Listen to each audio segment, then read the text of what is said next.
This meeting was really brought together by a few of us. It's really four of us. It's me, my wife Denise, Anushka Wardy, and Jim Wardy, and we kind of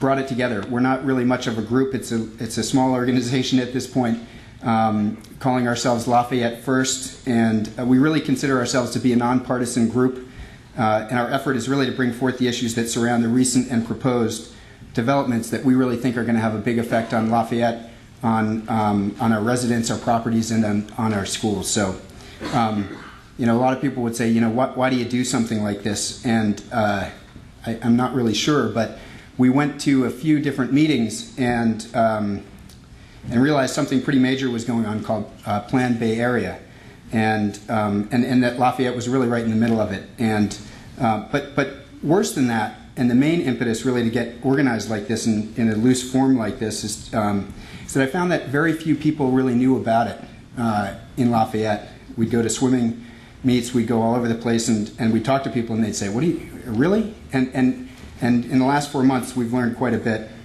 We've seen locally the terraces come up here in Lafayette. I've seen a quick build-up by the Hungry Hunter. I've heard about a 5-story building behind BART that was above the 3-story limit. The Eden's next to Postal Annex, and I hear that there's a new building going in at Cecilia's, all very fast. And I asked kind of the city council, can we have a meeting about all this stuff, because there's a lot of stuff going on here. And since nothing has really developed, we just decided to do it ourselves. So thank you for coming. Appreciate it.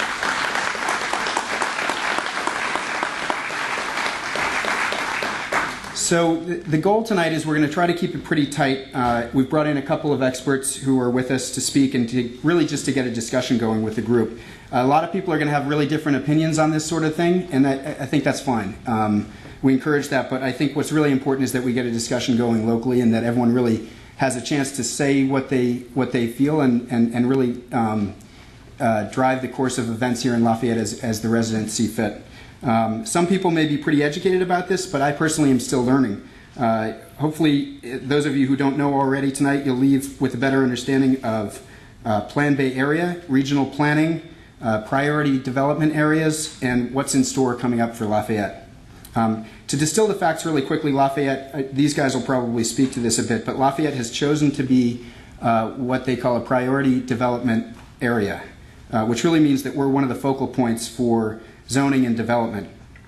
Apparently, I think that we chose this designation because it affords us a lot of grant money for the various projects that are in the various plans that we have around here. And some of these plans and projects are going to be great for Lafayette. I think that's great. But the main problem that I've seen with it and that I've heard about is that these grants and these designations come with some major strings attached.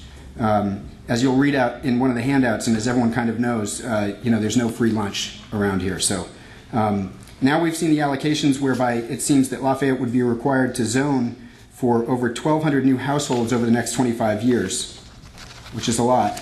To put that into perspective, we have in Lafayette about 9,000 households, and that's been a pretty steady number over the last 3 censuses since 1990, 2000, and 2010. So 9,000, we're going to add about 1,200, or zone for them at least. And this strange thing about it too is things like the terraces, and when we talk about the terraces don't count. So if you're shocked by the terraces and 300 units going in there, that doesn't even count towards this designation. That doesn't eliminate it and take it down to 900.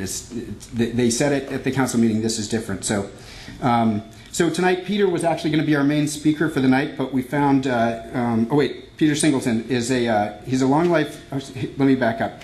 So 2 speakers, they're going to keep their meetings, their presentations pretty short, probably about 30 minutes each, and then we're going to try to follow up with a question and answer period.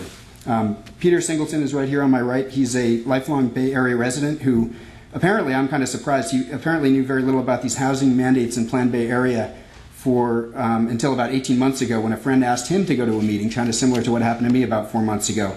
And he heard so many citizens raise reasonable and well-founded concerns about what was happening, but the various planners weren't really listening, and he was a little shocked by that. So he decided something was pretty wrong. And as you'll hear from him, he's become incredibly knowledgeable about what's going on around us here. And in fact, what I was going to say is Peter was actually our main speaker originally for the night, but we found out Randal O'Toole right here on our right, is in town, and he's a pretty famous guy who's worked with the works with the Cato Institute and a named fellow at Yale University. He's written multiple books that have had powerful impact on the public debate of these sorts of smart urban planning techniques. Still lives in Portland, I think. No longer lives in Portland. Okay, he's moved. He's got a lot of friends in the Bay Area, and he's written extensively on Planned Bay Area, so it's great to have him here too. To sum up, we really love this city, and we want to be sure that the future is in the hands of the residents, whatever the direction is that we collectively want to go. I don't want to give the impression that we're necessarily trying to craft some sort of a movement or a resistance here or something like that. And maybe by the end of this meeting, what I thought as an action item would be, is based on the feedback from people, is to try to get maybe 10 or whatever number of questions to kind of pose to City Council and really ask them, this is what we want to know from you guys. What's it worth? What's it worth? And see if we can get some direct response from these guys to find out if they've really thought about what's best for Lafayette, which I think that they have. And one other administrative item, we did invite City Council to join us here tonight individually. Hopefully they can make it, and if they do, they don't really have it's not a spot to really put them on the spot, so it's not going to be a Q&A with these sorts of people. They're kind of off the grid. They're here hopefully as citizens if they show up. So I will cut my remarks off there, and I will start by introducing Peter Singleton. Thank you for coming.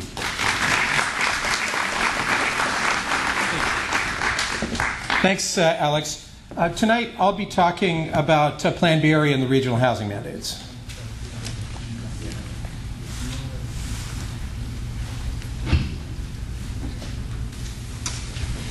Okay, there is a statutory mandate or statutory basis for these the regional housing laws and the Planned Bay Area, which we'll be talking about. Randall and I will both be talking about. That's AB 32, which is California's Global Warming Act. SB 375, which is California's Sustainable Community Strategy, and then there's the regional housing laws. Now, all of these laws have grave deficiencies, even if you assume their premises, and there are some significant concerns that can be raised about their premises as well. But it's much worse than the laws themselves. These laws are being interpreted and imposed upon our cities by two unaccountable, unelected regional agencies, Association of Bay Area Governments, that's ABAC, and Metropolitan Transportation Commission, which is MTC. And they also work with an ecosystem of non-governmental organizations, tax-exempt foundations, local city officials and county officials, city staffers, county staffers, law firms, and state agencies. But no one really knows about this plan. This plan is going to change our way of life irreversibly, but no one knows about it. And one of the reasons why is because the press doesn't cover it, with some exceptions. Halfway to Concord does cover this. I'll give you two examples. There were two events in Marin in the last couple of months. August 19th, in Strawberry, which is an unincorporated area, 400 people, 400 residents out of 5,500 came out, and they were very concerned about designating their community as a priority development area, PDA. And talking with Katie Sears, it was moderated by a local columnist for the Marin IJ, the Marin Independent Journal, Dick Spotswood. The IJ did not cover it. The citizens asked the editor of the IJ, why didn't you cover it? There were 400 people there. And I saw the guy's email. It was, our reporters were too busy. Yet, exactly 4 weeks before then, there was a press conference of a handful of people that are paid by a local tax-exempt foundation and by the county to advocate for Planned Bay Area and to advocate for the housing laws. And they asked for a state of emergency to be declared in Marin County over lynch mob bullies. And that's people like us who are just raising reasonable concerns about these laws and the way they're being implemented. And the Marin IJ not only covered it, but it was their #1 story of the day. It was the biggest headline above the fold on the front page. And the title of the article was Marin Housing Advocates, and they're all paid, alarmed at lynch mob bullies.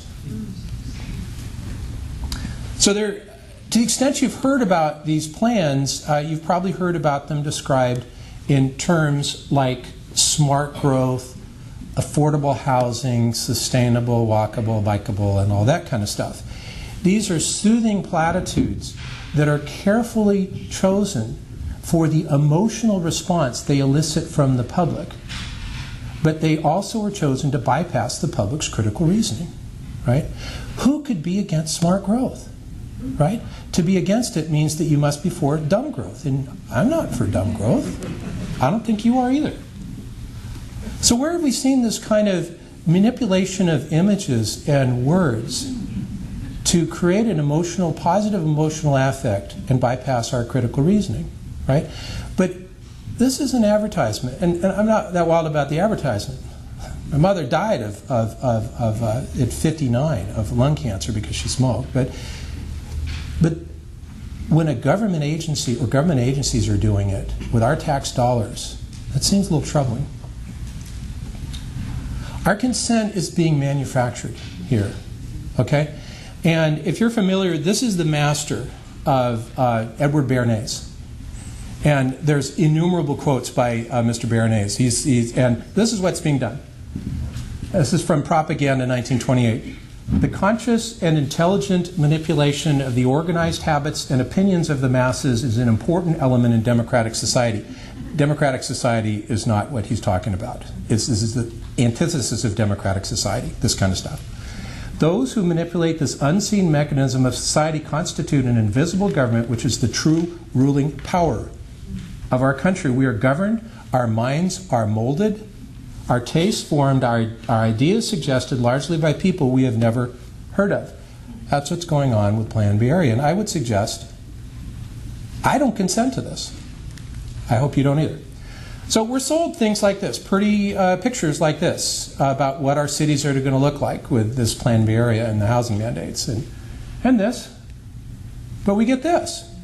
And this isn't my view or Alex's view or Denise's view of ABAG's mandates. This is their view. This is what they consider to be desirable housing because this is their canonical document, a place to call home.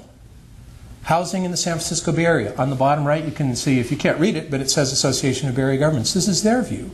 And what they don't say is not only is this is what they consider to be desirable housing, but it's the only kind of housing that they consider to be desirable, at least for folks like us. And then there's this other term, affordable housing, you may have heard. And it sounds great. I mean, who could be against affordable housing? And it's one of those terms that's been chosen for the emotional effect that it elicits and to bypass our critical reasoning. Bob Silvestri is an affordable housing developer. He's a strong, staunch environmentalist, super progressive guy. He's in Marin County. He's spoken in Lafayette before. And he's written extensively on how the affordable housing, low-income housing mandates crowd out all of the kinds of housing that cities, suburban cities, can provide for citizens or residents at all levels of the income. Things like rehabilitating small apartment buildings and duplexes, all that, none of that counts. The only thing that counts is big, new, huge, high-density housing projects. And this quote-unquote affordable housing comes at an astronomical cost. So Lafayette Senior Eden, which is broken ground, and I don't know anything about the Eden folks. They're probably very nice folks. But their published documents filed with the state have each tiny one-bedroom apartment costing $487,000 per unit. And $470,000 per unit, almost all of that is in public subsidies. More than a third of that is low-income housing tax credits that just go into the pockets of the developer and their Wall Street backers. Okay? That's really expensive. And who's paying for it? The public is. In addition, there's no funding for city services or schools because these housing projects, non-profit housing projects, are exempt from property taxes, and they generally end up with extensive concessions from cities as well. Lafayette put $3.5 million into that project. Eden, I don't know anything about them. Their most recent Form 990 filed with the IRS, 2011, had $23 million in revenue that year, $5 million in costs. So they ran like an 80% margin. This is a nonprofit. That's pretty profitable. And which I'll talk about quite a bit. The laws in ABAG's allocation methods, that's the regional government agency, vastly over-assign housing mandates to what they call, their term, high opportunity communities. That's Lafayette, Moraga, Orinda. So I'll give you an example.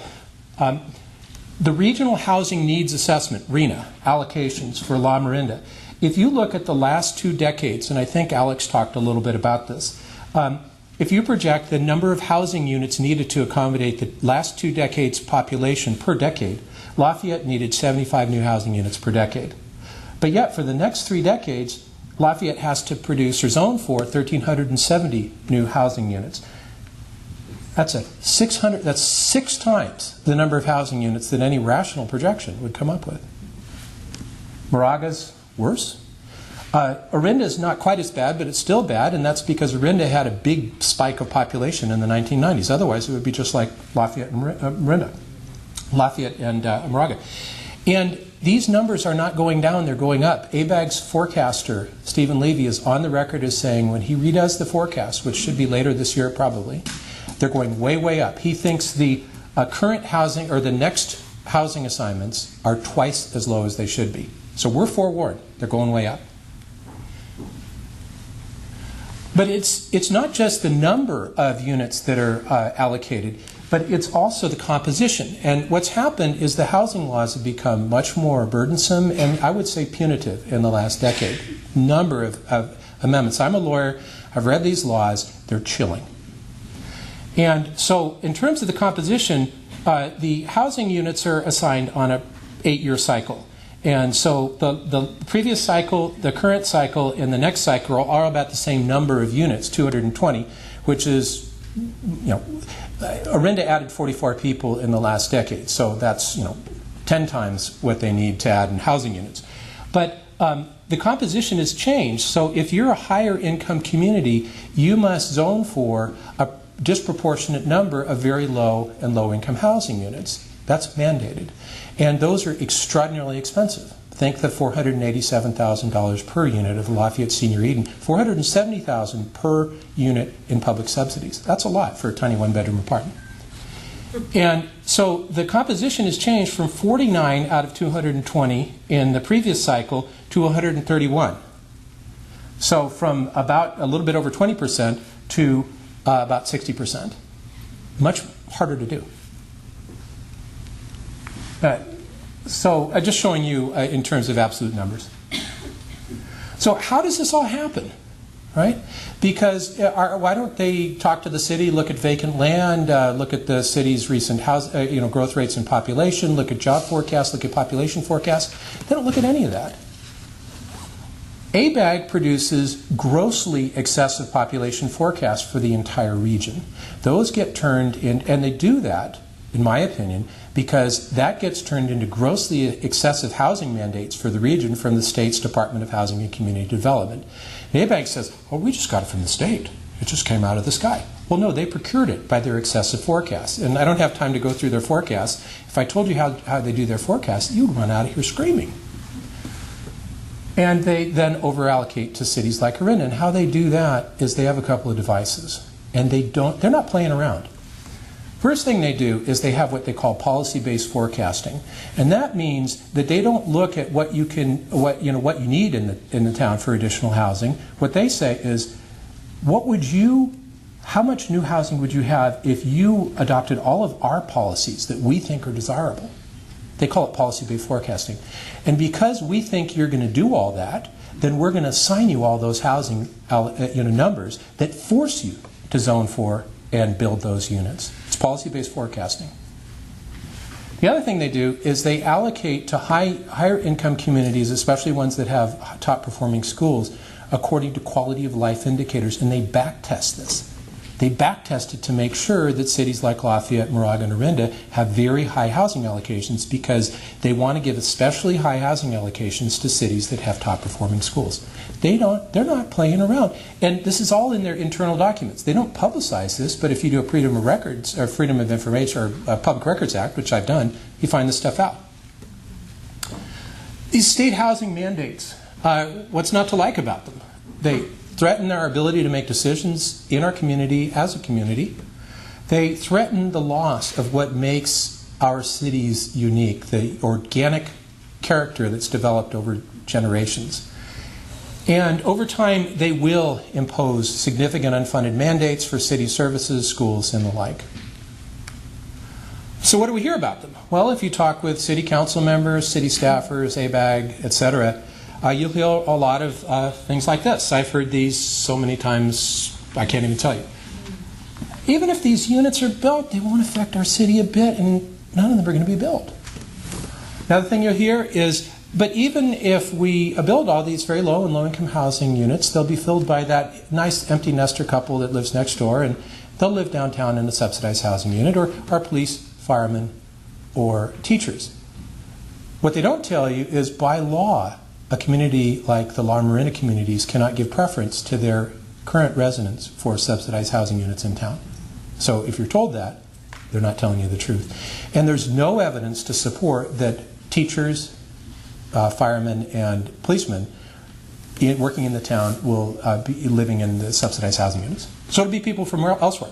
It's just, these are facts that you should know about. Another thing you'll hear is we have to go along to get our transportation dollars. Yes, it's true they're withholding transportation dollars unless you build the housing.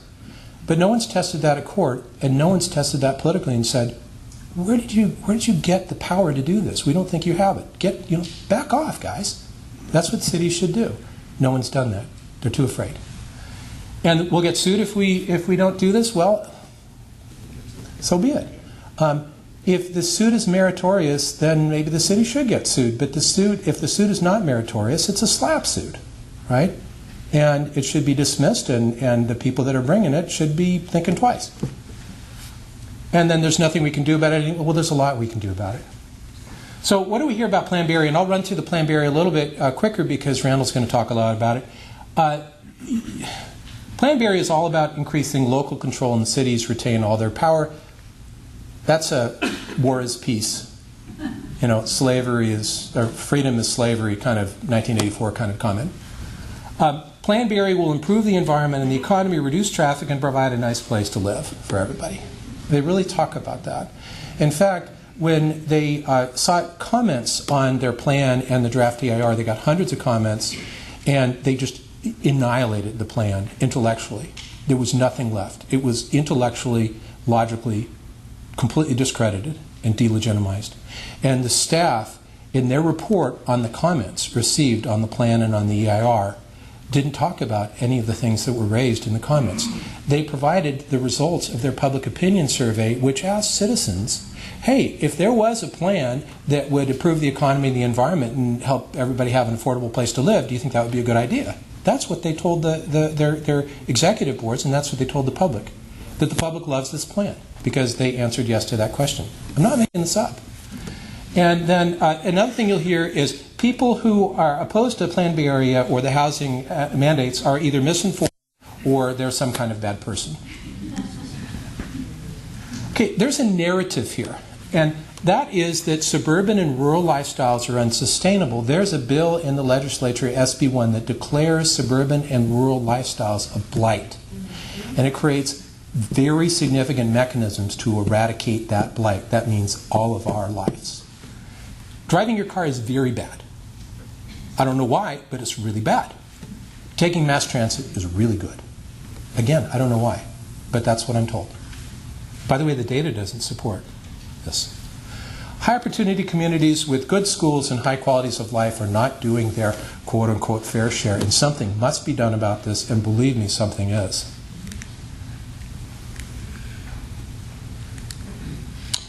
And there's an agenda here that goes along with that narrative, and that's that people should live in densely packed, multi-story, multi-family housing units near transit rather than single-family homes. Car use should be discouraged in favor of transit. Cities should be demographically uniform. And the Bay Area must move towards regional governance. What that means is decision, and they say this, they actually say this, decisions about housing, transportation, and things like that are too important to be made by the local residents in the local cities. They should be made by us. Again, who died and made them God? Where's their authority to do this?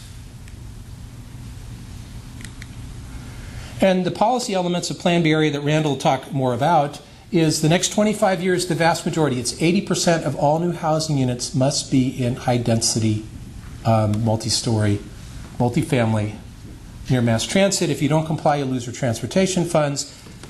Suburban towns, like La Miranda's towns, must rezone for huge amounts, large amounts of housing. The majority of those subsidize low-income and very low-income housing units, and if you don't, you'll be sued and forced to comply. At least that's the narrative or the argument.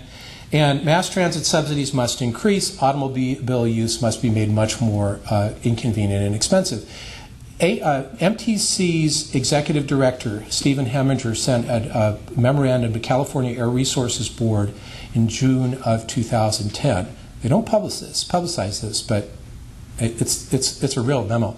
And he said, for us to accomplish our goals, not the public's goals for the Bay Area, but our goals, MTC's goals for the Bay Area, we have to raise the price of driving on Bay Area residents by 5 times. That's not 5%, that's 500%. And so they're setting about to do it step by step by step. So if you kind of feel like the noose is tightening on you, it is. So where did this come from? And there's a myth. In their documents, it was you. You may not remember that, but that's what they say. And what they say is the plan came from the legislature. That's on page 3. And on the same page, local input came up with these scenarios. So the public came up with the scenarios. And that's completely untrue. Where this came from was the Compact for a Sustainable Bay Area, which has every major policy element of Planned Bay Area. And that was released in draft form in July of 1999. Powerful financial corporate interests, ABAG, MTC, non-governmental organizations, they all got together in a smoky room or whatever and decided our fates. And that became the blueprint for SB 375, which is the enabling legislation. The only thing that's missing from Planned Bay Area in the Compact is it's really nothing about greenhouse gases. And Planned Bay Area is all about reducing greenhouse gases. And what that suggests is that they had the solution, but they hadn't discovered the problem that they were going to offer their solution for. So, real quickly, the transportation elements, and we've got data on this that'll just, it's very well documented. The transportation elements of Planned Bay Area won't achieve their stated goals. The land use elements, the high density housing, will not achieve their stated goals, period. End of report. But it's a transportation plan and a land use plan. If it doesn't achieve any of its stated goals, what does it do? Well, one thing it has is it has grossly flawed assumptions that are so flawed that they're arguably fraudulent, and I'm using that term advisedly. Transportation plan, it won't reduce greenhouse gases, won't increase ridership, it dramatically underfunds roads, and it won't help low-income residents who are genuinely dependent on mass transit. The land use plan, high-density housing increases greenhouse gases, doesn't reduce them. High-density housing has adverse health impacts. Single-family homes are preferred by about 80% of the public, and yet 80% of all new housing units are going to have to be apartments in crowded city centers. And then future versions of the plan are likely to ban cars in downtowns because so many people are living here and it's so congested and there's so many adverse health impacts. They create the problem and they come up with a solution. So what does the plan succeed at? What is it really super good at? I mean, these guys are really good at something. This is what they're good at. Significant restrictions on how and where we can live and how we can travel. They're really good at that. The plan is exemplary at that. World class, A+. Enormous costs and risks to the general public. Vast enrichment of the ecosystem of crony developers and non-governmental organizations, and loss of control, local control, to unaccountable, unelected regional agencies. That's what the plan is good at. So, Randal?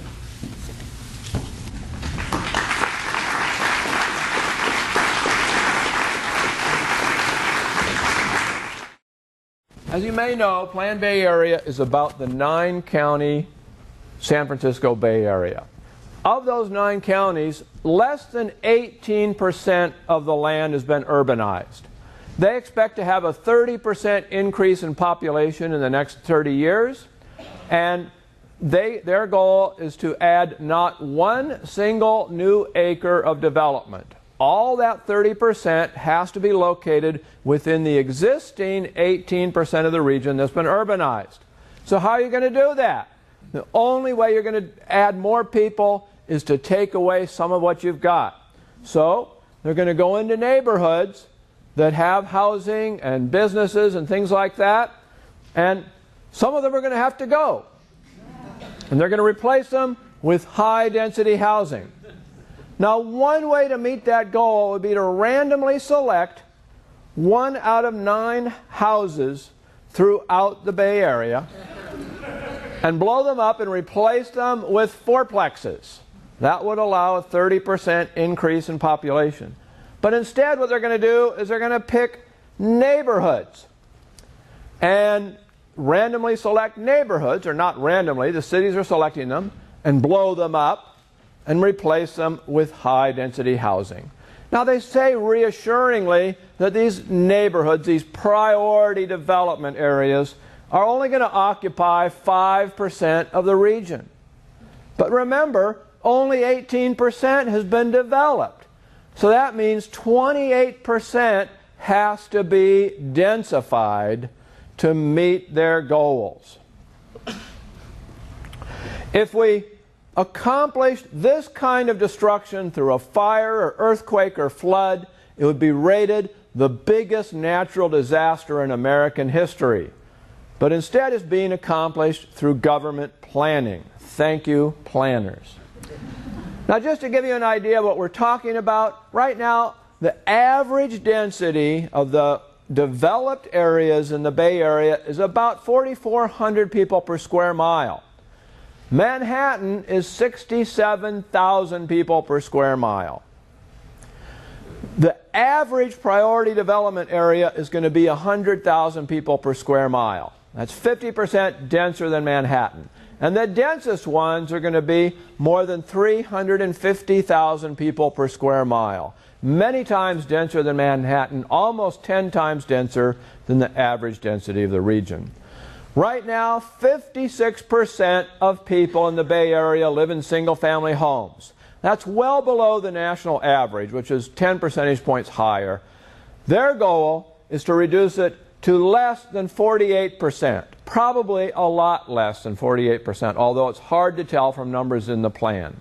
But it's pretty clear it's got to be less than 48%. So more than half the households in the region are going to have to live in multifamily housing. Now, how are they going to accomplish this goal? Well, they're going to use eminent domain and subsidies to get developers to build high-density housing, but I don't think that's all they're going to do.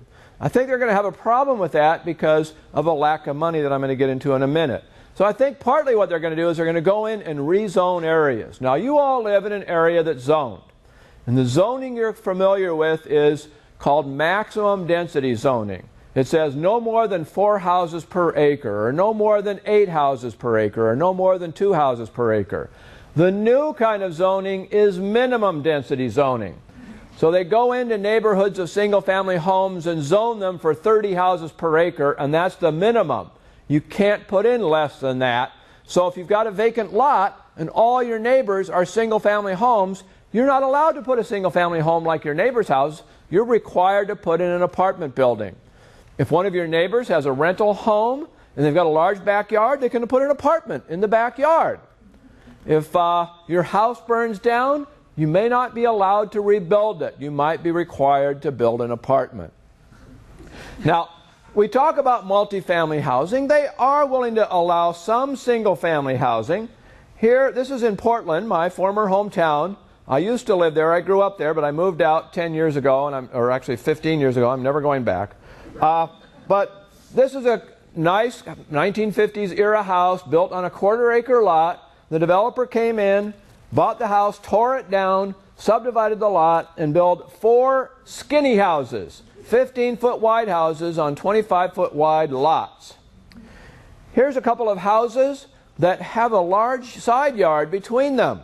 What a waste of land! Well, let's just cut down the trees and put in a foundation and build a nice skinny house in that side yard.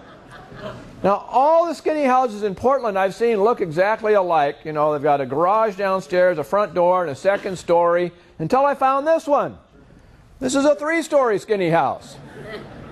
Now Seattle is building their housing differently. Here you've got a nice house with a nice big side yard and beautiful bushes and garden and stuff like that. So they put a flat roof skinny house next to it that just overpowers the little bungalow on the other part of the lot. All the Seattle skinny houses seem to have flat roofs instead of peaked roofs.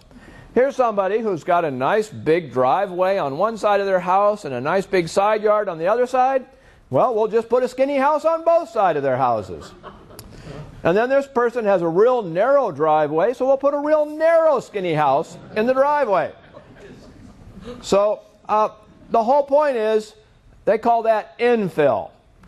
The neighborhood I grew up in, Portland, one of the houses put in a 600 square foot house on the side yard of their house.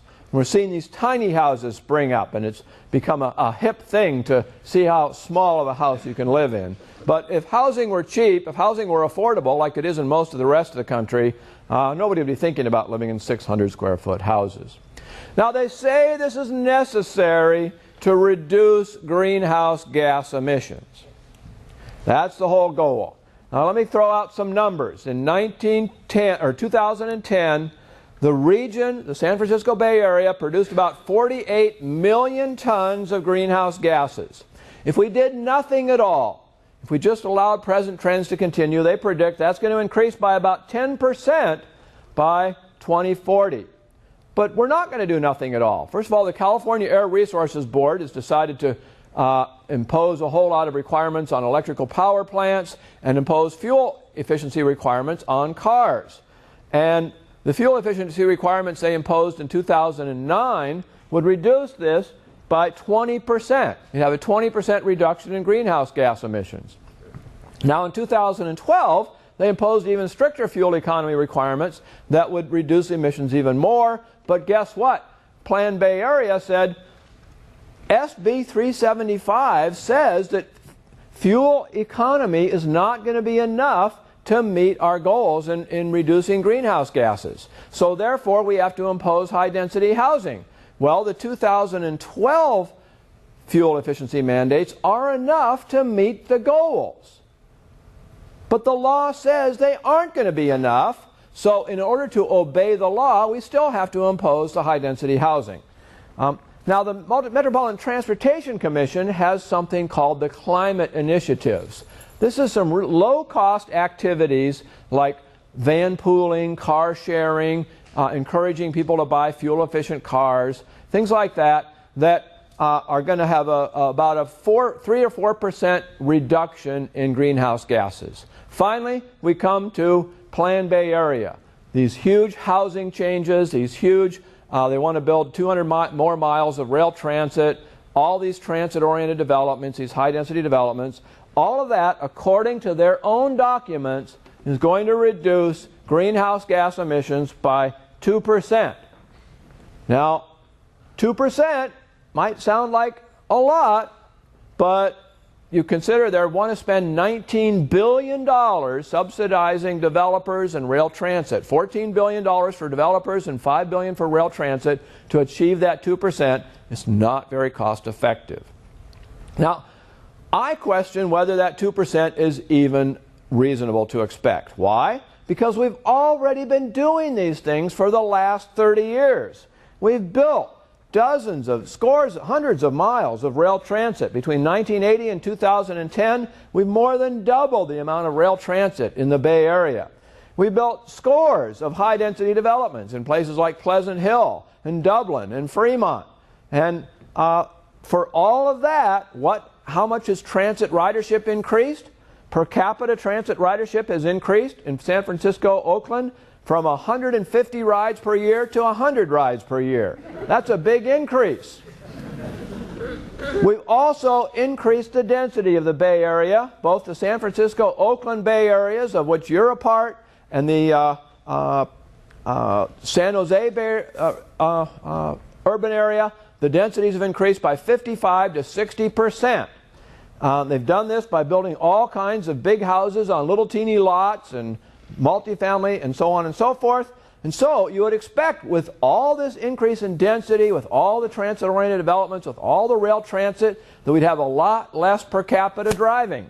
And per capita driving did decline from 21 miles per person to 24 miles per person per day. So their predictions have been wrong so far, and yet they're doing more of the same.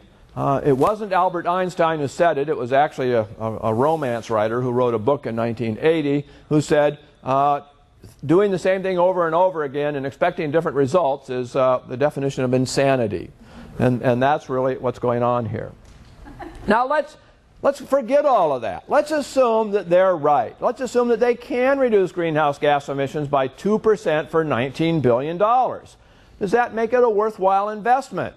Well, if you think we should spend anything at all to reduce 1 pound of greenhouse gas emissions, then it's worthwhile. But if you think like McKinsey and Company, which was hired by a bunch of environmental groups to answer the question, what is the best way to reduce greenhouse gas emissions? You say, look, there are some things we can do that actually pay for themselves. Like if you insulate your house, you'll be able to heat it and air condition it for less money. And that savings in money will not only reduce greenhouse gas emissions, it'll pay for the cost of insulating it. So they counted up all the activities that would save money, and it's hard to see this chart, but all these activities over here would actually save people money, and that would get us halfway towards the goal of reducing greenhouse gas emissions. And then the other half over here are activities that would cost less than $50 per ton of greenhouse gas emissions abated. $50 per ton, remember that number. All right? So the Metropolitan Transportation Commission climate initiatives, remember I said it cost about $630 million, and it reduced greenhouse gases by twice as much as Plan Bay Area. It ended up costing $22 per ton. Meanwhile, Plan Bay Area, which costs $19 billion and reduces emissions by only half as much as the climate initiative, costs almost $1,200 per ton. Remember, McKinsey said don't spend more than $50 per ton. Anything more than that is a waste. So they want to spend $1,200 per ton, and that's only if you believe their optimistic figures. So we know SB 375 said we have to reduce per capita emissions by 15%. We know the fuel economy measures alone are going to do that, and that the land use measures don't contribute to that. But SB 375 also said you have to provide affordable housing for everyone. The idea is if we build enough of this high-density stack and pack, that everybody will have a place to live. So they sat down, the planner sat down, and they said right now low and moderate income families have to spend 66% of their incomes on housing and transportation.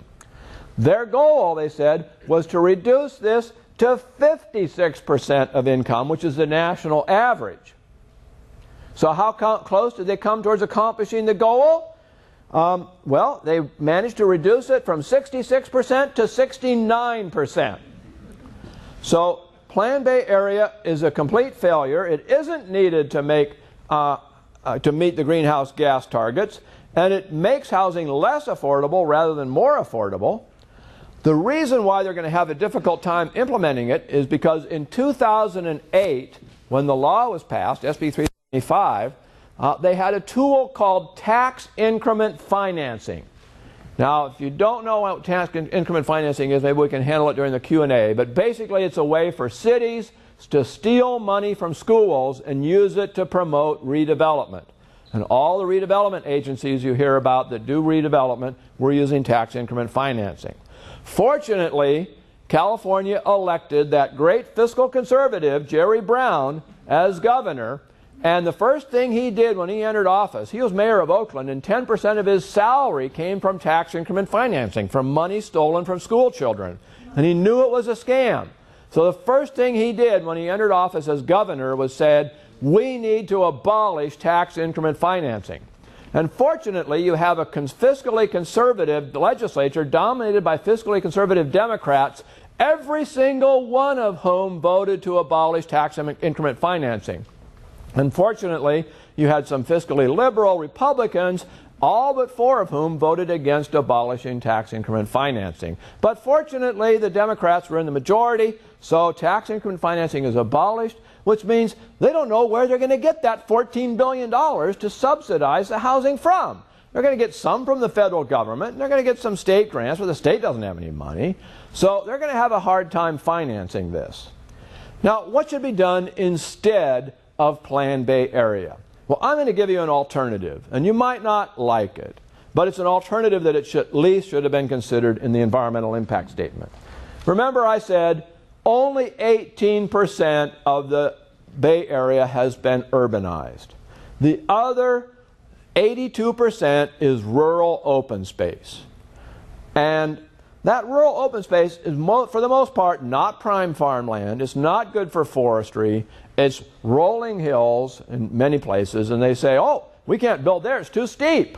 This is near San Jose. They say, we can't build on those hills, they're too steep. Well, people in San Jose may not be aware of it, but there's a little town to the north of them called San Francisco that's built on steep hills. Steep, a lot steeper than that. Okay, the reason why housing is so expensive in California is because you're confined to that 18%. Statewide, 95% of the residents live on 5% of the land because of urban growth boundaries. No other state in the country is like that. Now, of that, in addition to that 18%, about 22% is regional parks. And another 60% is rural. It's private, which means somebody has said to those private landowners that we think your land is more valuable as our scenic views than anything that you can have, so we're not going to let you do anything with it. And so it's off limits to development. Now, what if they had allowed development to take place at densities that people feel comfortable in so that housing would still be affordable? Well, then about a little less than 30% of the area would be developed. 22% would still be in regional parks, and almost half would still be private rural open space. So I argue that this should have been one of the alternatives, but although they considered 5 alternatives in Plan Bay Area, not a single one allowed any development outside of the urban growth boundaries. Instead, it was all a question of, are we going to densify here? Are we going to densify here? Are we going to densify here? And I think they should have at least considered that as an alternative. Now, another critical part of Plan Bay Area is they want to build 200 more miles of rail transit in the area. We know building rail transit is bad for transit riders because when they build rail transit, they cut bus service because they can't afford to pay for the rails are so expensive. So it's definitely harmed bus riders in the region. So what should we do instead of building rail transit? Well, what we are seeing on the horizon is driverless cars. You've all heard of the Google driverless car. By 2020, you'll be able to buy a driverless car. Driverless cars are going to revolutionize transportation for all of us, for everyone. It's going to be as much of a revolution as the development of the Model T Ford on the moving assembly line, which was almost 100 years ago, will be 100 years ago in 2 weeks. Driverless cars will allow anybody to drive, and they are perfectly safe. They see pedestrians, they see deer, they see trucks, they see bicycles, and as you may know, Google has driven driverless cars 500,000 miles with only one accident. Somebody rear-ended them when they were at a red light. I've been in a Google driverless car driving around downtown Washington, D.C. It's a technology that's here, and it's going to be on the market by 2020. The benefits include a huge increase in road capacities, because the reason why we have traffic congestion is because of slow human reflexes. When you rely on computer reflexes instead of human reflexes, you'll have a tripling or quadrupling of road capacity. We won't need to build more roads. Universal mobility. It doesn't matter if you're 9 years old or 90 years old. You can just get in the car and say, "Take me to Grandma's house." I'm looking forward to being able to put my dogs in the car and say, "Take them to the vet." Here, take this credit card. The vet always wants the credit card and the dog. They don't really care about me.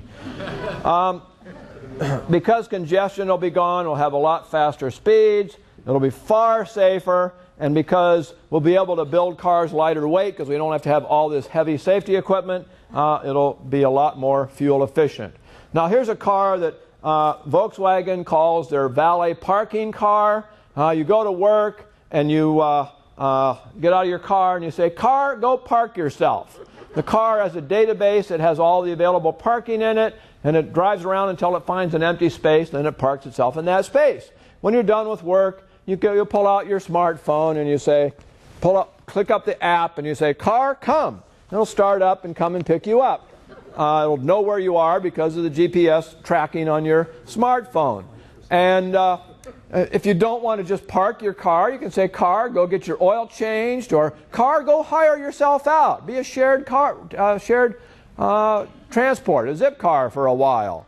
And there's a lot of ways that we're going to see differences in our society because of this. Today, you can buy a car that's 99% driverless, a car that sees the stripes on the road and steers between them, a car that sees the cars ahead and matches speeds with those cars, a car that sees cars all around you and avoids collisions with those cars, a car that sees if a pedestrian steps in front of you and automatically stops.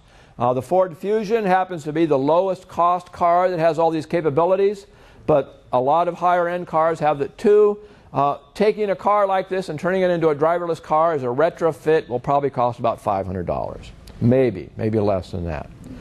Now, I discuss all these ideas in detail in various books and publications, and I want to give you a little plug, although I plan to bring some books here, but I was going to Ottawa, Canada on the way, and didn't want to carry them all the way, so I relied on the government, something called the post office, to ship them to me. They brought them to the door of the address I addressed them to, and then abruptly returned them to sender. That's what the tracking record says. So I didn't get them, but I do have books you can find online. You can download them from Amazon or whatever. E-versions are about $13.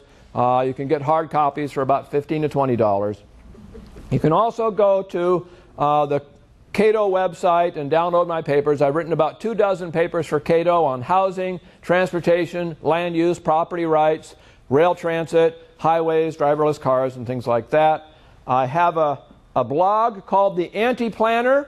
If you Google Anti-Planner, I'm the first thing on the list. Just go to the Anti-Planner and you can find lots of access to resources there. Also, 10 years ago, I held a conference in Washington, D.C. Called Preserving the American Dream, to bring together both grassroots activists and experts to talk about these issues. And we've been holding conferences every year ever since. We've had one in San Jose, one in Portland, one in Houston, one in Atlanta. This year's conference is going to be in Washington, D.C. in a little over a month. It's probably the best way to get educated about these issues. We're going to have a congressman who is on the House Transportation Committee to tell us the dynamics of politics of transportation. Stanley Kurtz wrote a book on how the Obama administration is stealing from the suburbs to pay for the cities. Tom Rubin is an accountant here in town who is one of the nation's experts on transit and an expert on Plan Bay Area. Wendell Cox is a famous demographer. Bob Poole is the head of the transportation program for the Reason Foundation. And there's also going to be some boring guy from the Cato Institute, and about 12.5 other speakers talking about all these issues. So if you're interested in any of this, TI.org is the Anti-Planner, Cato.org has my Cato publications, AmericanDreamCoalition.org about the conference. And if you're really interested, give me your email address and I'll put you on the list for a monthly newsletter that I send out. Thank you very much.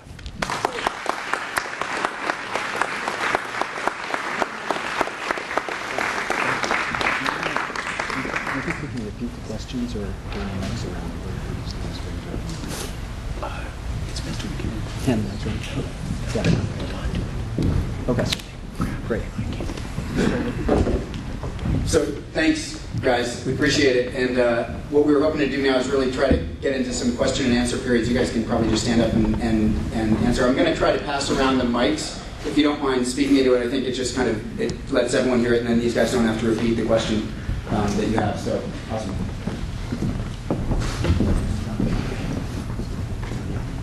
There's another one. A couple mics up here. Oh yeah, which one? I've got this. Oh, really? Oh, whatever. I'm apparently one of those bad guys. I don't believe we should change the character of Lafayette. I don't believe in subsidized housing. I don't believe in low-income housing. I believe in keeping the crime rate down and the quality of the schools up. What I don't understand is why the Lafayette City Council would enforce a growth of 500 or 1,000 times the historic growth rate in the city.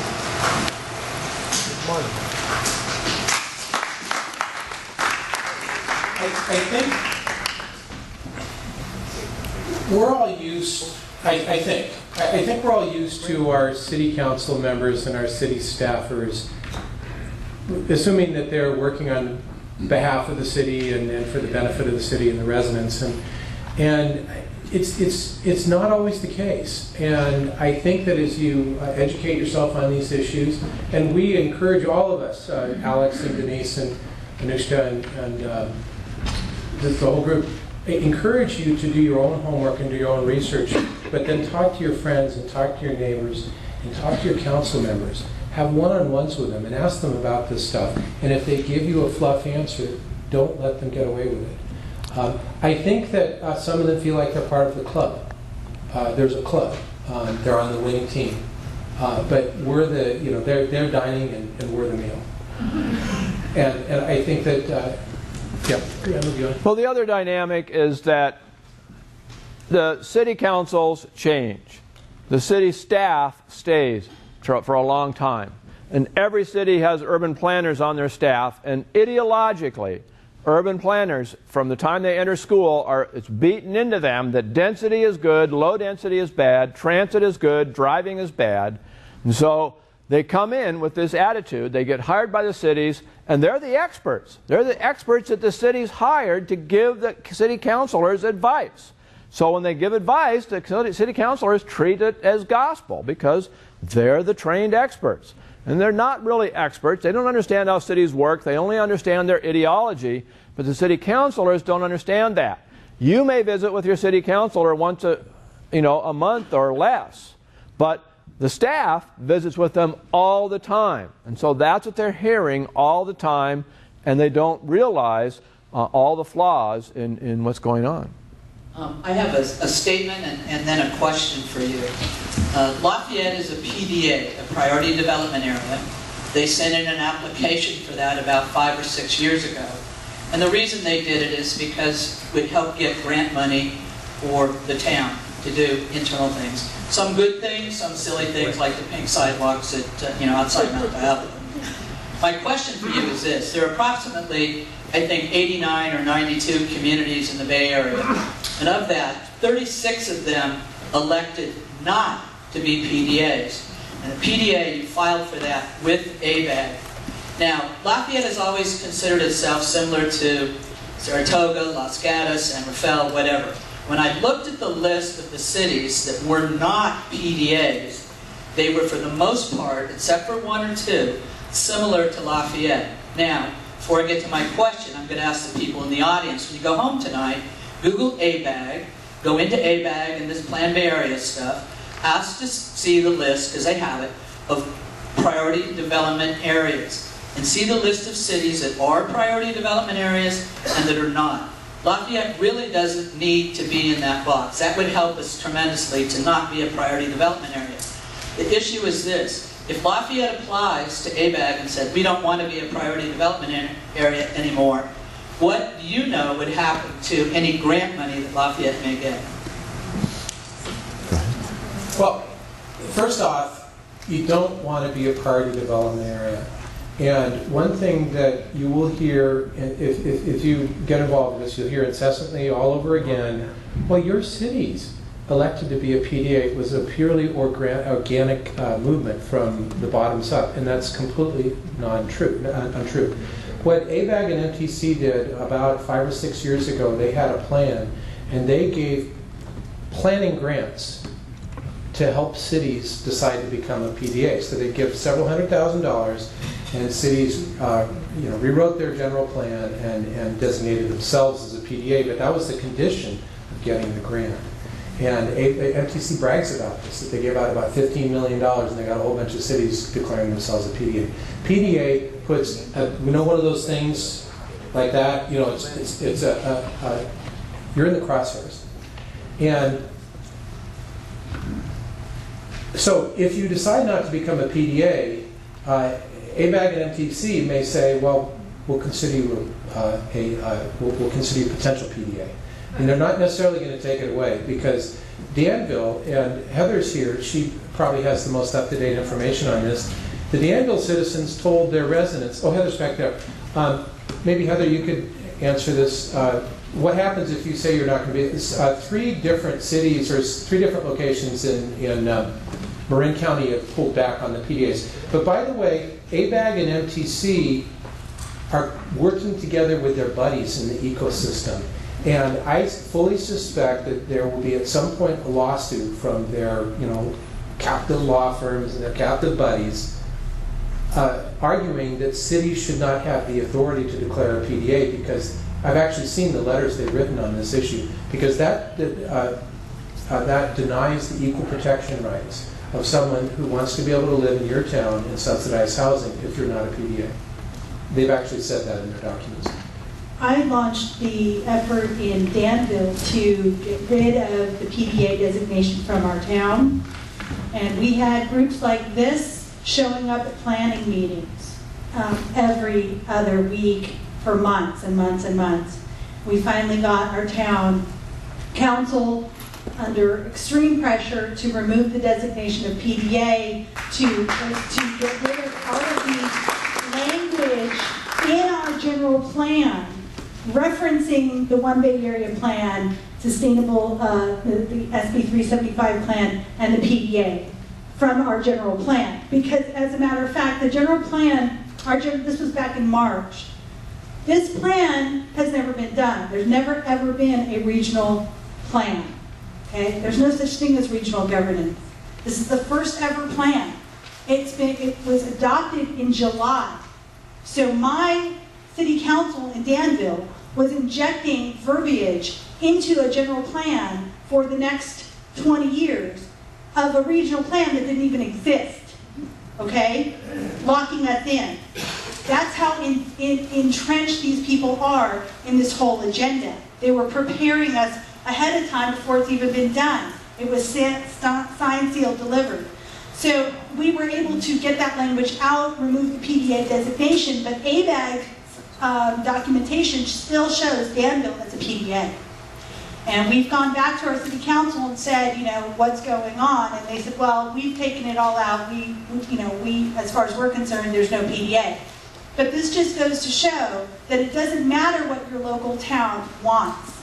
If they want your town to be a priority development area and force you to have high-density housing and all of the mandates that go along with that, they're already planned. It's baked in the cake. It doesn't mean that you can't have your town start taking the action to remove some of this stuff and force them to go back to ABAG, and that's what we should do at Danville as well, is go to ABAG and get them to remove us publicly. But we need more towns to get involved in this whole process, because Danville doesn't even have, you guys have a BART station. Okay, if you follow their plan, it's to, the idea is to reduce greenhouse gases. We have to get out of our cars. We have to live in high-density housing next to transit. That's their formula, okay, that's why they're selling this. But Danville, as an example, has no transit. We're 7 miles to the nearest BART station. So the idea that we're going to somehow reduce greenhouse gases by creating high-density housing throughout our entire downtown is just ridiculous. So it's a perfect example of why their reasoning doesn't hold up. So we need to get out of, you guys need to get the PDA removed, the language out of your general plan, but we also need to go back to ABAG and force them to remove those designations, because they're going ahead and doing this, and the mandates are going to be more and more and more. It's all top-down control, and it's basically undermining all of your local control. So I want to underscore what Heather said. You really should try to get the PDAs removed, but if you do, you can't sit back and say you've won, because they're going to try to put them back. SB 375 mandates this stuff. ABAG can use the power of the purse, money from the federal and the state government, to force cities to comply. So you're going to have to watchdog this for a long time.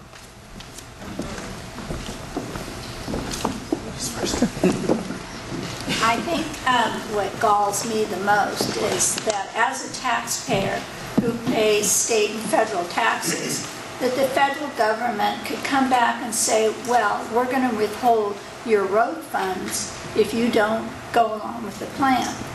And it seems to me that the taxpayers could sue the federal government for mismanagement of our tax money. Unfortunately, unfortunately, those kinds of things haven't gotten anywhere.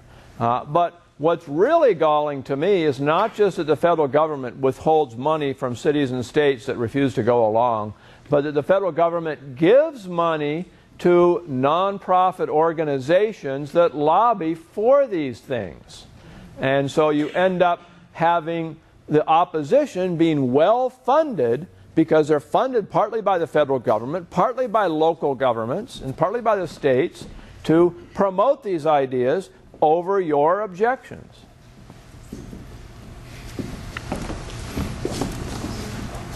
Thank you very much. My name is Larry Pines. I'm a 20-year resident of Lafayette. I guess I have a couple of questions, and maybe preface it by giving you my understanding of some of the things I've read recently. One is, I think that this week only, the city of San Rafael, which is the capital of Marin County, San Rafael, if I understand it correctly, there was enough groundswell to force the hand of the San Rafael City Council to rescind their PDA status. Since you're from Marin, I understand maybe, and the point I had on this, and put a bookmark on it, is what was going on in San Rafael, if that's correct, that enabled the people of the residents, the taxpayers in San Rafael, to be able to muster enough unity, information sharing, and action to actually get San Rafael to be, what, the second city in Marin County after Corte Madera to actually make a difference and tell ABAG, keep your grant money. We'll go it alone. That's one question. The other thing is, I've read that Senate Bill 1, which is pending. I don't know if it's been passed by both houses or signed by the government, but I read it's very close to this. Okay. What this will do is tweaks the formula on these high rises and will actually make 25% of the money, tax money, go into subsidized housing within places like PDAs, not 15%, which is the figure I heard earlier. Reserve 15% of the money, or 15% of the units have to be low income. It's going to be 25%. And then the other thing that's built into SB 1 is where all the unions, as well as the public unions, will get their money behind it, because it's got living wage requirements. You know, painters have to be paid $50, $60 an hour. Electricians don't even ask. But so these developments are going to set minimums for pay scale. And then it was mentioned in passing in the first excellent presentation that it'll cost upwards of $500,000 for a one-bedroom PDA, a one-bedroom subsidized low-income housing unit right on Mount Diablo. Well, who's going to pay for that? Where is that money going to come from? Okay, but I mean, sort of what types of tax funding mechanisms are likely to be enacted so that we can anticipate how and by what means we're going to have to pay for low-income housing throughout the PDAs like Lafayette, which unfortunately has a BART station like Orinda. So those are my two areas that, and maybe you can help bring everybody's knowledge along. Okay. So, San Rafael voted last night, the council voted last night to withdraw their Civic Center PDA. That's the big Frank Lloyd Wright building, if you're familiar with that on 101. They still have a downtown PDA. And there's two other PDAs that have been withdrawn in Marin, Tamamonte, which is an unincorporated neighborhood, and Marinwood. And all of that was because of massive public outcry. But it wasn't really because they're so used to ignoring public outcry. In Strawberry, they had 400 of the 5,500 residents out there, as I said a month ago, and they're not pulling off that PDA. Another thing the residents did there was they did a lot of analysis, and they did an analysis of what all of these new housing units would do, because they're going to be predominantly subsidized housing units that don't pay property taxes, and they were able to show the impact on the schools. And they were very substantial. And so that's, and also it's an election year in Santa Fe, and so maybe some people were listening to the, if 500 people sign a petition or 1,000 people sign a petition, maybe they're not going to get reelected. But they're really used to not listening to us. So that's Santa Fe and the PDA. SB1 is horrifying. It is horrifying. What it does is it declares inefficient land use patterns, which it defines quite clearly as rural lifestyles and suburban lifestyles as a blight. That gives them a lot of clubs to eradicate the blight, which is the way that everybody in this room lives, is a blight. It must be remediated. And then also it creates it enables the creation of little mini redevelopment agencies that are not under the control of the cities, like the former redevelopment agencies. And so Lafayette will be heavily leaned on to become part of one of these sustainable communities investment authorities. Orinda, Moraga, really heavily leaned on. And then you'll become part of this, and you'll dedicate a substantial portion of your tax revenues, go to that unelected regional agency, and then you have no control over where they will use their eminent domain powers to bulldoze big swaths of your town and replace those existing uses, those existing small businesses, those existing housing units. You won't have any say. And this is all part of a coordinated and orchestrated plan. In the Silicon Valley, they had this big leadership conference they had every year, and this year it was all on regionalism, and they were talking about, housing and transportation are too important to leave up to individual cities. They have to be done at the regional level, and we've got to get rid of cities. So the plan is for Lafayette and Orinda and Moraga to be neighborhoods in a bigger city. And the city will, and you won't have any say in what happens in your city. Where are the subsidies coming from? I want to just add something here because I think it's really important and relevant to people in this room. It's important that you guys know that Senate Bill 1 that he's talking about, and I'm a realtor, it's frightening what this will do to private property and our way of life out here in the suburbs.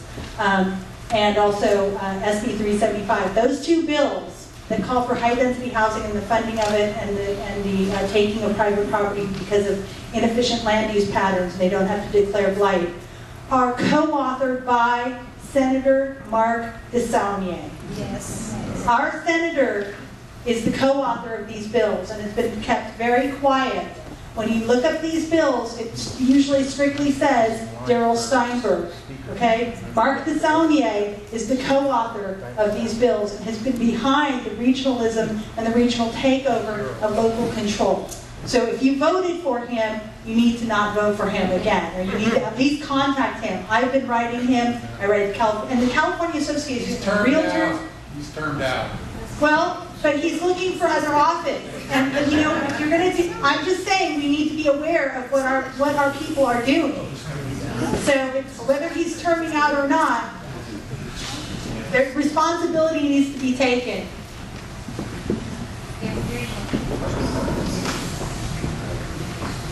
Yeah, thank you for the information and presentation. And I want to back up a little bit on the outside greenhouse gases. One of the problems that has been driving this, I believe, is a 30% anticipated growth rate. And where are those people going to live? Are they going to live in Patterson? Are they going to live in Tracy? Are they going to live in Fairfield? Are they going to commute?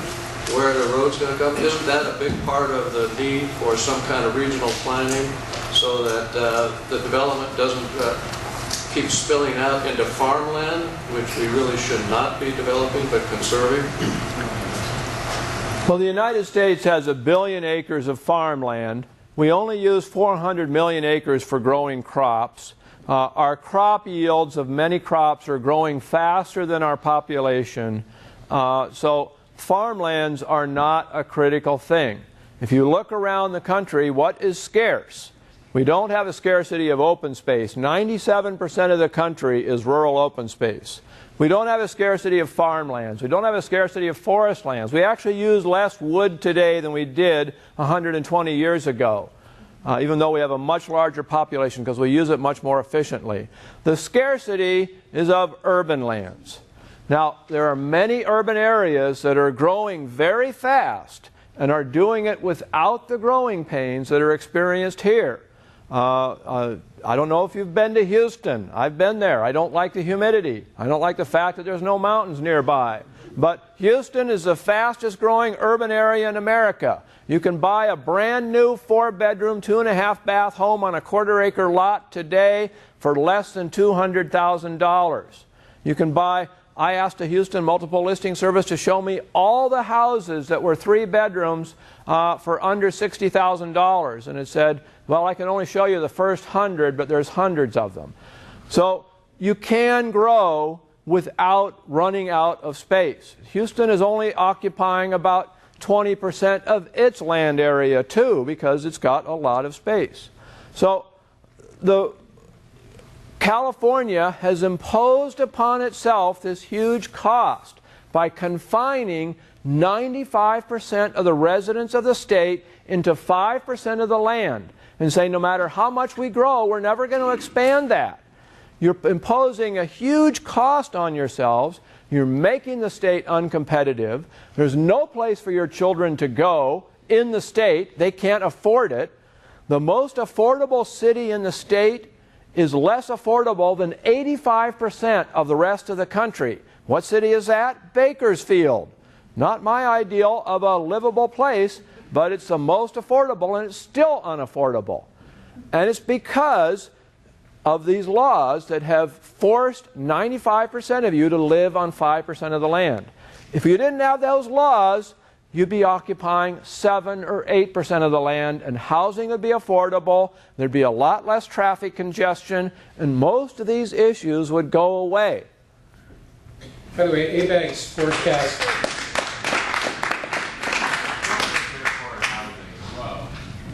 Who can't? Our children could afford the housing as well. Right, your children and a lot of people. I mean, one thing about the San Francisco metropolitan area is that middle class and lower class, lower income people are moving out. The number of African Americans in the San Francisco Bay Area is declining because they can't afford to live here. You're becoming what some people have called a boutique for the elite. And it's nice to be the elite, but it's also nice to have opportunities for lots of other people to become elites too, and you're denying them those opportunities, including your children. And by the way, ABAG's forecast of a 30% increase in population for the next 30 years are highly suspect. The Bay Area grew by 5% in the last decade, and ABAG, at the state and the Bay Area, more people move out of the state every year now than move into the state, and that includes illegal and legal immigration, because so many people are leaving the state domestically, and they're usually young college graduates. That's the highest number of people that are moving out of the state. And in addition, birth rates have declined precipitously since 2007 in all ethnic groups and all ages. And so ABAG looked at those demographic trends because they were going to have to drop their forecast from 10% increase per decade down to something that was more reasonable. And instead of revising their forecast, they fired their forecaster. And they came up with another forecaster. Look, this is what happened. They came up with another forecaster who doesn't look at those demographic trends. What he says is the Bay Area, his name is Stephen Levy, he said the Bay Area has a comparative advantage in technology relative to the rest of the country. Well, we get that. And then he says that because of that, we'll take share of jobs from the rest of the country because we have that comparative advantage in technology, and thus population will flock here, and we'll gain population astronomical amounts, 30% in the next 30 years. What he forgets to explain is the last 2 decades we also had a comparative advantage in technology, and we lost share of national jobs. So it makes no sense. But that's how they procure these massive housing mandates that they cram down the throats of suburban towns and cities. Could you speak to the Pacific Legal Foundation and what's going on with them in this regard? I can't. I have to take off my, Lafayette First hat and put on my Various Citizens hat. I lead Various Citizens, which filed a lawsuit against Plan B area, and through the Pacific Legal Foundation. And we're in the early stages. We think that this plan is wrong, and that's why we filed suit. My question is going to be for both Randall and you. It's following up on a point that Heather made, and that is, what can we be doing about this? I mean, what can we in our local communities do about it? Randall, you mentioned something that we haven't gotten into really deep here, and that is the potential repeal of 375. Can you talk about what life was like before 375? We actually had local councils that made decisions, and they were accountable to us, that the sky would not fall if 375 were repealed. But this is, as Heather mentioned, a new thing. And so tell us a little bit about what the alternative is if we repeal 375, what it looked like before that happened. Because I think it's beneficial for our community to know the sky will not fall. And I have to give full disclosure, my name's Catherine Baker, and I am running for state assembly, so I'm very concerned about what we can do at the state level to deal with this. By the way, I think that Heather, Heather might want to answer this as well. Heather's one of the 2 or 3 most knowledgeable people in the Bay Area about Plan B area. When Alex mentioned that a friend of mine asked me to go to an ABAG MTC meeting a year and a half ago, I knew nothing. I couldn't spell MTC. I knew nothing about Plan B area. Heather was that friend.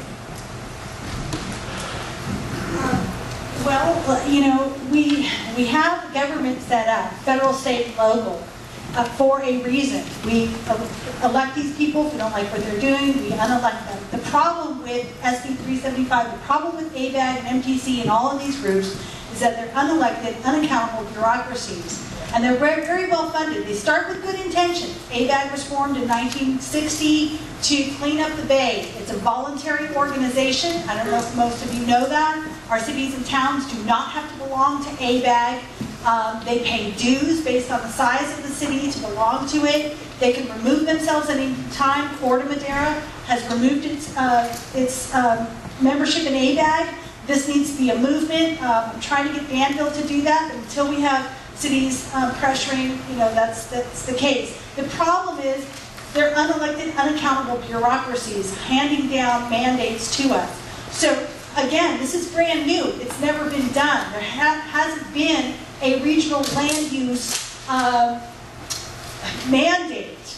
Everything is supposed to be handled local, close to the citizens. The more we give power to our regional bodies and unelected bureaucracies, the more that we lose it locally. The thing is, when Danville Incorporated, when Lafayette Incorporated, when Orinda Incorporated, the reason you incorporated was to get out from under the thumb of the county, which is the legitimate source of government, in order to have more local control. That's the reason why cities incorporate. We have to remind our city councils that now they're just handing over their power to unelected bureaucracies. When you cannot fight regionalism by joining regionalists. Okay? So when they say, we want to have a seat at the table, otherwise we're going to be the lunch, I argue there shouldn't be a table. We shouldn't be sitting at the table. We should be ignoring the table. We should be unfunding these organizations, removing our membership. We should be focusing on local control of our land use. I'm not saying that we shouldn't have regional planning for things like transportation and things like that makes sense. I'm saying that we need to maintain local control. And by giving it up to these unelected, unaccountable bureaucracies, and they're getting hundreds of billions of dollars from federal agencies, and then holding it over our heads, our local cities and counties are becoming ceremonial at best.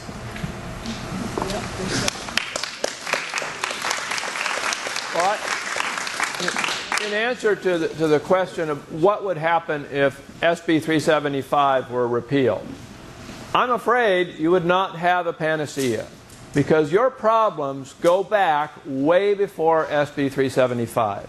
They go back to 1963, when the state legislature passed a law creating local area formation commissions. Every county has one. Every city in the county and the county itself has a member, 2 members on the commissions. You cannot annex land. A city cannot annex land without approval from the local area formation commission. A city cannot, or you cannot incorporate a new city without approval. You cannot create a special service district without approval.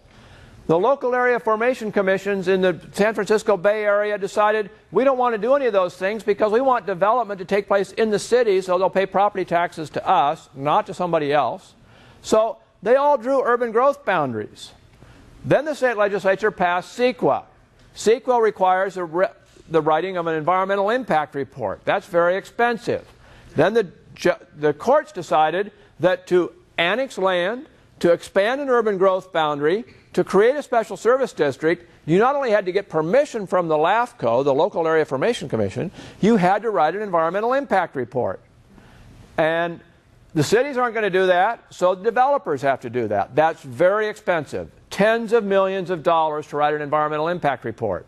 Coyote Valley was part of San Jose, but it was outside of the urban growth boundary. A developer spent $15 million writing an environmental impact report, and the Sierra Club said, if you develop that, we want $100 million to mitigate it by going and buying land somewhere else that can't ever be developed again. And the developer gave up. So it's become impossible to develop here. It's become impossible. It's one thing for your city to say, we don't want any growth inside the city, but it's another thing to say you don't want any growth outside the city either. If you can't have any growth anywhere, then what happens is housing becomes unaffordable, it becomes impossible to start new businesses, it becomes impossible for Silicon Valley technology companies to expand, and so all of that happens somewhere else. So you need to repeal SB 375, but you also need to repeal LAFCOs, you need to repeal other planning laws, you need to repeal. I think it would be best if counties didn't even have the authority to zone. Now, you can call me a radical or a reactionary or whatever you like, but when you give counties the authority to zone, you create all kinds of problems.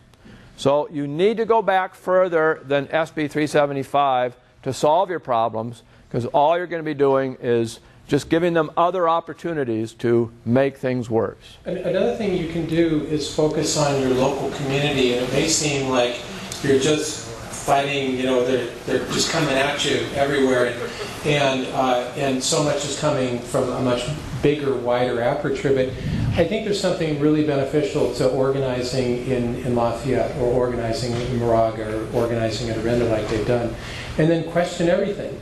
Talk to your city council members, talk to your city staffers, but when they say blah, blah, blah, fact, fact, fact, check those facts. I think you'll find out a lot of cases those facts are not correct. And I think that's what Arenda has found out. And then if there's a strong group in Arenda, and there's a strong group in Lafayette, and there's a strong group in Moraga, then get your city council and staffers to start pushing back on some of this stuff. Arenda Watch met with the State Department of Housing and Community Development on August 28th. We met with the big guy. His name is Glenn Campora. And we went through all of the things that HCD, Housing and Community Development, is doing to certify cities' housing elements, to say whether they're compliant with state law. HCD is acting totally outside of their jurisdiction. They're completely lawless. And we confirmed, point after point after point after point of state law, that our interpretation was correct, and the HCD's interpretation, or in practice, was way off. But the city staffers won't tell you that, because they want these plans, they want these policies. Push back. One other thing, Heather mentioned that membership in ABAG is voluntary. Membership in the Metropolitan Transportation Commission is not voluntary. Under federal law, every city has to be a member. And the Obama administration, federal, the state, and the local level. Yes? I'd like to simply, I'd like to simply address the entire body. I'm a 28-year resident of Lafayette. I'm also a lawyer, and I don't have the time or wherewithal at the moment to do a proper fact check. But I'd like to suggest that if this group, any other, wants to have an intelligent input into this process, we need A, accurate information. I don't think that's been provided to me. And B, I think we need a broader perspective. If we have speakers, one of whom comes from the Cato Institute, one of whom has been supported by the Pacific Legal Fund and has sued Payback, I suggest that that's not a full range of perspectives. This is a How about the very cranes? warm, How about the this cranes is a- up and a down, very bomb down Diablo Boulevard? It's a Is very that a fact? community. We have in the past supported affordable housing. We have it written into our housing plan. I spent the afternoon reading up on all of this. We have a commitment to something like 375 units. Some of the things that were said tonight, I think, conflate a lot of laws. They conflate a lot of issues. We've gone from everything from 375 to CEQA to undoing many years of law. I think that if we are going to have any kind of an intelligent input as to how this works, we need to have an accurate view of what the law is and what it requires of us. And I think some of the things that have been said tonight, I found very offensive. It's a lot of our children this, our schools that. It has nothing to do with our schools. It doesn't necessarily have to do with any of the other things that have been suggested, but I think we need accurate information and we need a broader path. I just want to address that personally because I'm one of the guys doing this, and I agree. Thank you for the comments. Listen, one of the things I've been asking for is that we can have an open debate about this thing. This stuff has happened, and when I found out that it happened, I thought, geez, why didn't we have an open debate before? And I've asked City Council to have that debate. I think that's what our rights are as Lafayette citizens. So if we want an open forum with both sides, I agree. It's slanted. But to have an open debate is something that we should have had before we kind of signed up to be a PDA, I think. I think it should be our voice, and I think that your voice is great. Everyone should speak what they want to speak. But I think we missed that. That was... They held lots of meetings. They never invited us to present our view. And in fact, if we had asked, they would have told us no. Right. Yeah, well, I wanted to answer that because I went to all of the Plan Bay area meetings across the county. I went to one in San Francisco, went to one in Alameda County. They were an absolute disgrace because they lied to us. It was not possible to even answer questions accurately in the way that they had displayed it. They hired a firm who said in the documents they handed out, we will get support for your initiative. They said, we need to know how much you want, where you want this extra money to be spent, on what sort of transport. I said, great, how much is each of these transports? How much per passenger mile? How much per ton of CO2? No idea. Okay? And it was a travesty because it was obvious from the way the questions were asked that the outcome was already predetermined when you went into that meeting. And so to say, yes, we need an honest debate about that, we did not get that with Plan Bay Area. It was from the start, it was one plan. This was rammed down our throat whether we liked it or not. And I say, go back to the drawing board, get an honest debate, with honest data, absolutely. We have not had that so far. And just in passing, any of the people who are executives who support this, or promoting this plan, ask them what size of house they live in, what size of lot, how many miles a year they drive. And you know, this plan is for everyone else. That's what most people think, even those who support it, even students in Berkeley who support it, live in single-family homes and sort of with the garden. But they think everybody else should live in high-density housing. And if anybody from Berkeley tells you that you're in Lafayette and it's a disgrace that you're not developing high density around your BART station, point out the worst one in the system is North Berkeley BART. That always makes them step back a bit. Sorry, I'd like to address the comment. I think it's more of a comment. I agree, not this gentleman, but the woman before him. I agree completely with full and honest and open debate. And I believe that the conversation should be civil and it should be based on facts, and analysis should be something that's reasonable. What I can say, as I didn't have a dog in the hunt when I attended my first meeting, that was a year and a half ago, and as Alex mentioned, I could see that something was really off, this process had gone off the rails. And I've attended a number of meetings since then, and I would say that 80% of the people that have provided public comments at Plan B area hearings have been ordinary citizens like the people in this room. No one's getting paid to be there. I'm not getting paid to do any of this. I volunteered to do this. And about 80% of the people that gave public comments were against the plan. And they had voices, they had points of view, they had arguments, they had facts. You can disagree with them, you can agree with them, but they were reasonable, reasoned people.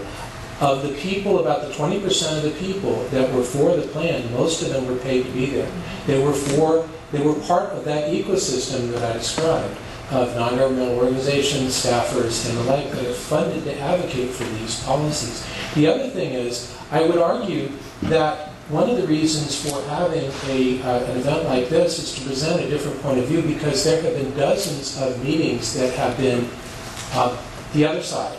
This is all good, it's all smart, it's all sustainable.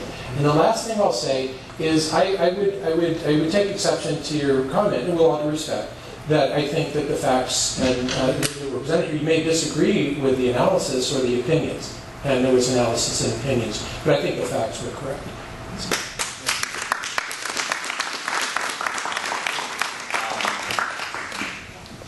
My question is... Hold on, we got somebody very quick. I know that this isn't going to go on all night tonight. I just wanted to take one moment to say to the folks that put it together, it's a huge thing. Really, thank you for this. What's that? I can never do the quotes right. Something about the price of freedom is eternal vigilance. Eternal vigilance. And so for you guys that are doing that work, thank you, thank you, thank you. Now, not everyone will agree. Your statement that you made just a minute ago, and the gentleman from Cal with the Cal shirt, that's been my experience over and over again. But I've seen so many things that are presented.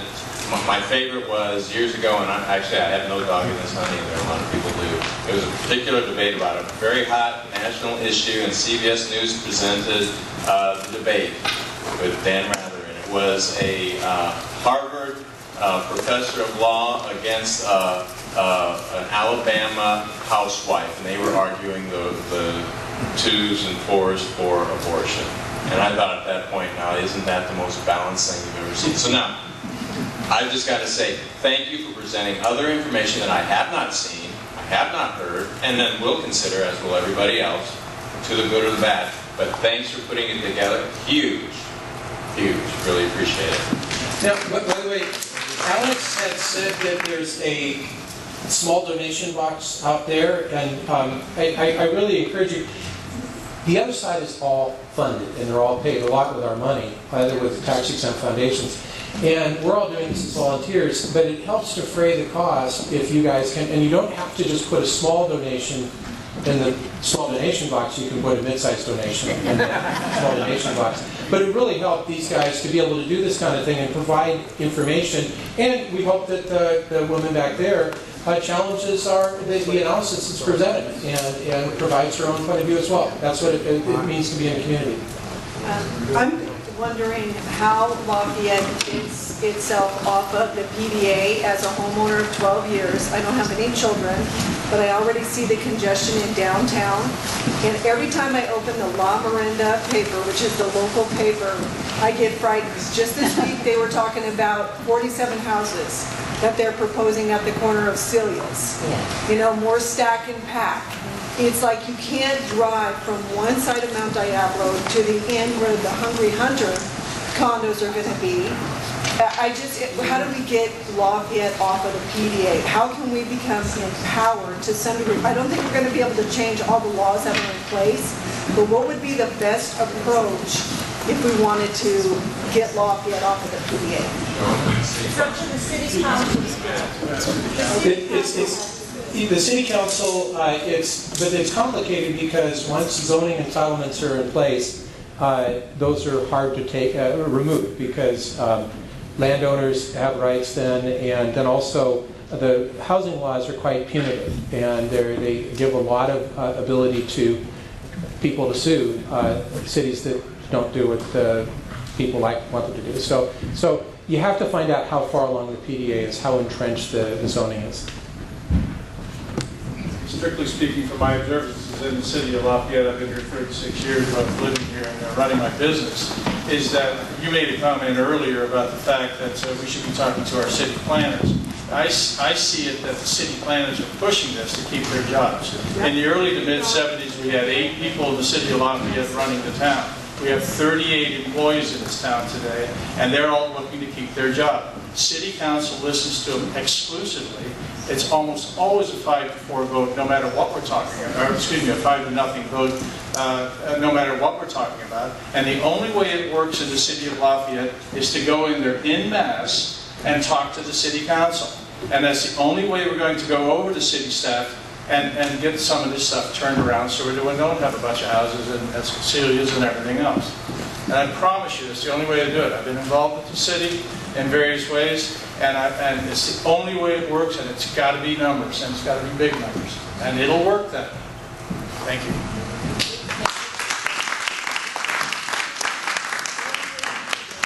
Excuse me, just 1 minute. About 2 years ago, Lafayette Homeowners Council wrote a letter asking the City Council to write to ABAG and withdraw the PDA status. It was supported by a letter from the Happy Valley Improvement Association, which is the largest group in the town. It was more or less ignored, and it kind of goes with what I said earlier about if we withdraw PDA from ABAG, will we get grant money? So that's what happened. There are 2 letters on file with the city, though.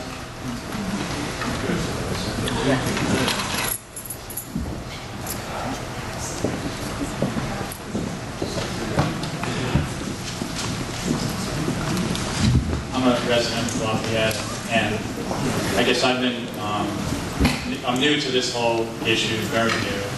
I've been listening a lot, and I have, I guess, a comment and a question. There have been a couple of comments that were raised tonight that sort of touched on the issue, but in the public debate, has there been discussion and analysis of the race and class issues associated with affordable housing? And it seems to me that part of what's going on here that no one's really talking about is affordable housing means giving an opportunity to minorities who are not able to live in Lafayette, where the good schools are, or in where the good schools are. And, is that such a bad thing? There's a difference between affordable housing and housing affordability. Affordable housing is where the government, using either subsidies or mandates, creates a handful of housing that's expensive to build but is sold or rented cheaply. So it requires subsidies from somebody to pay for it. And there's not going to be very many people who are going to be able to access it. There's 7 million people in the Bay Area. Building a few hundred or a few thousand units of so-called affordable housing is not going to help minorities and other low-income people. Making housing affordable for everyone will help minorities, low-income people, middle-income people. Heck, one of the least affordable cities in the region in terms of the expense of the housing relative to the average incomes is Palo Alto, which has one of the highest incomes, but housing is even less affordable for them because it's so expensive. So we need to have affordable housing for everyone, not for a handful of people.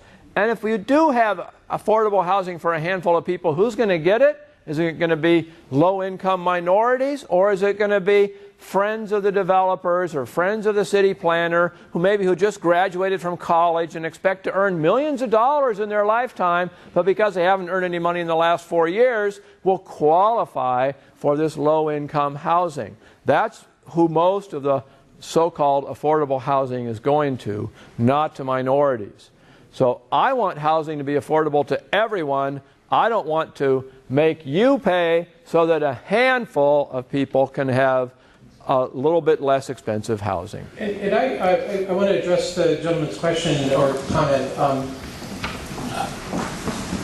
I appreciate the way that you raised that issue, because at least the way I heard it was you were raising it thoughtfully and with concern. And clearly in our society there are significant issues of income disparities, and there are ongoing issues of race and concerns about that. I will say, though, that one of the things that the ecosystem of advocates for these kind of policies, which is cramming people in high-density housing and taking away their freedom and liberties, first of all, they're doing it to all of us. And disproportionately to people who are lower income. So one of the things that the people who are advocating, who are paid to advocate for these policies, quickly do is they name call. And so I appreciate you're not doing that. I don't think you did that. But because I think you raised it as a legitimate concern that you had, and I think it's a reasonable thing to raise. But if you are involved in this in opposing Plan B area, you are a racist, you're a NIMBY, you're a this, you're a that, and people rarely address the facts that you raise or the analysis you provide. I mean, that's the best I can. I appreciate the manner in which you raised your comment. I think it's an important concern. I don't think that generally people who are opposed to high-density, heavily subsidized housing in their communities, I don't think it's one of those dog whistles for, oh, I don't like those people. That's just not my observation. But I think it's a reasonable thing to raise thoughtfully the way you did. Let's maybe take a couple more questions and then kind of end the more formal thing. And if people want to stick around, that's okay. I just don't want to make it go forever and people feel like it has to keep going. Just a quick comment. To the attorney who spoke a few moments ago. I was at the city council meeting last night about the circulation issues with the new terraces project coming in. And part of the research I did is I looked on what's going on in Lafayette now. To give you some facts that you're asking for, there are 287 units currently approved for breaking ground right now in Lafayette. The terraces project would add 315 more units. And they're allotting 1.5 to 1.8 parking spaces for each one of those units, installed multifamily units. So I just thought I'd provide some clarity on that. Somebody on the city council last night, one of the members said to a member of the public who questioned them, he said, she said, are you opposed to growth in Lafayette? And the response was, no, I'm not opposed to growth in Lafayette. I'm just opposed to 1,000x growth in Lafayette. It's not that terraces project on the corner there across from Lafayette, Opelani's High School, I can't imagine a worse land use for that piece of land. I think maybe a Costco could be put in there. That might be a worse use of that land, but I can't think of anything worse than that. So I'm not personally not opposed to growth in Lafayette. I'm a relatively new member. I lived in Oakland for 15 years with my family before we moved through the tunnel out to Lafayette. We've been here for 5 years now. I love the semi-rural feel of Lafayette. I hate to see that feeling get lost in the name of high-density housing. I'm wondering if, and I'll make this real brief, I'm wondering if the loss in property values that we're going to be experiencing, could that be considered a taking by the federal government somehow? Takings law is not very generous, and so if it's just based on zoning, no, unless you lose all effective use of the property. But there are takings arguments because Plan B area is so extreme, and the restrictions on land use if you're outside of the the preferred areas. And I think that there may be a suit brought on that basis as well. So let's do two more questions. You were first, and then we've got one more here. I have a question regarding Heather's comment about the general plan changes that they made. Does anybody know if those were retroactive to the passing of the general plan, or were they done within the general plan process before it was passed? I don't know. I don't know if you can do that retroactively, but I don't know. We can follow up with that too. We can try to find out some answers. I have a follow-up to the Lafayette, to the terraces, because I was there last night with my wife Sarah. One thing that I think is happening that's a good thing is that the Traffic Commission, which was running the program last night, Transportation Commission, whatever they are not the City Council. They are that commission. They are taking this very seriously, and they heard nothing but problems associated with traffic, and I think they totally acknowledge that and understand it. So they're doing their job, I think, of taking this into serious consideration. And I think the same thing is true in this case with the City Council. They've already been threatened with a lawsuit by the developers, but they are not sitting down, they're not laying down, and they're certainly not walking away from it. So from my point of view, what they need is more of us. Because, and again, that was said earlier, but that's totally true. They need our backing big time. And the apathy here is pretty sad. We're working on it really hard within our own neighborhood to try to join this other homeowner group that we were talking about. We've got a good one, but we don't have people involved. That's what we have to do. And we've got to really be part of this, because this City Council, I believe, wants our help, and I think they want to do things right.